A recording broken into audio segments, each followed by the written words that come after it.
Bienvenue sur Massagri, la chaîne qui parle de vulgarisation agricole ici au Sénégal. Nous sommes accompagnés par notre partenaire Assol, l'entreprise leader des engrais granulés et des engrais foliaires ici au Sénégal. Je suis Mohamed Fek, ingénieur agronome travaillant dans l'entreprise Massagri.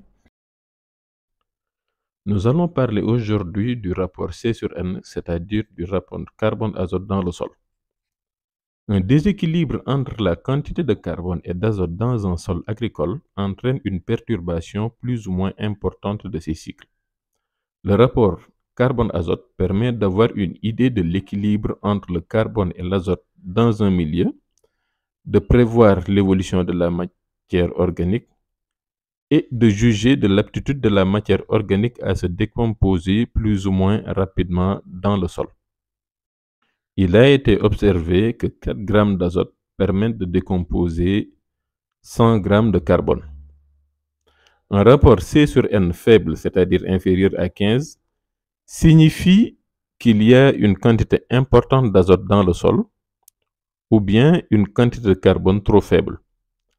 En conséquence, la minéralisation de la matière organique par les micro-organismes se fait alors rapidement.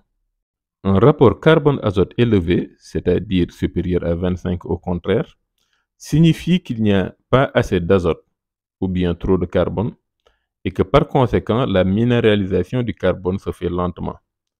Il n'est restitué au sol qu'une faible quantité d'azote minéral. Cependant, l'humus produit dans ces conditions est très stable.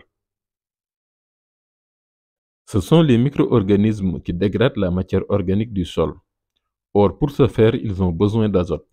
La matière organique possède un rapport C sur N proche de 10 et les micro-organismes un C sur N plus ou moins égal à 8 qu'il convient d'équilibrer. Une nourriture trop riche en carbone conduira les micro-organismes à absorber l'azote dans le milieu environnant. L'azote se retrouve alors bloqué pour une certaine période dans les processus biologiques. Les plantes n'ont plus d'azote disponible et se retrouvent alors en carence. C'est ce qu'on appelle une fin d'azote. L'équilibre reviendra progressivement avec le temps si un nouveau déséquilibre n'apparaît pas. Les symptômes d'une fin d'azote sur la culture sont divers. Feuillage pâle, voire jaunissement, retard au arrêt de la croissance, légumes rachitiques ou même récolte réduite à néant. Pour réduire ce phénomène, il est recommandé d'apporter de l'azote au sol avant que les plantes n'en manquent, ou bien, dans notre cas, utiliser un produit comme Mixamine, ou bien encore laisser les matières carbonées se décomposer avant de cultiver.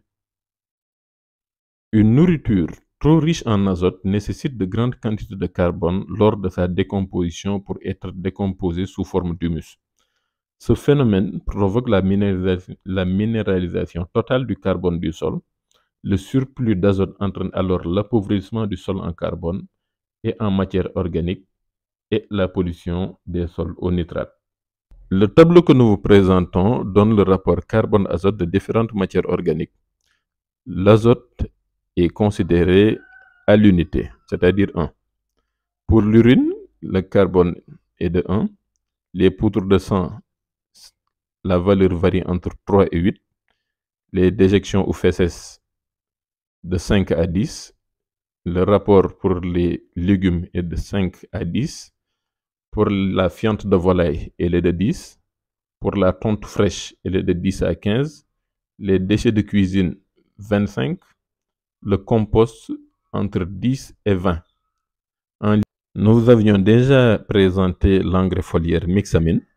Le rapport pour ce produit en azote est de 4,7% pour 1 litre et de 20% de carbone. C'est donc un produit qui respecte le rapport parfait inférieur à 25.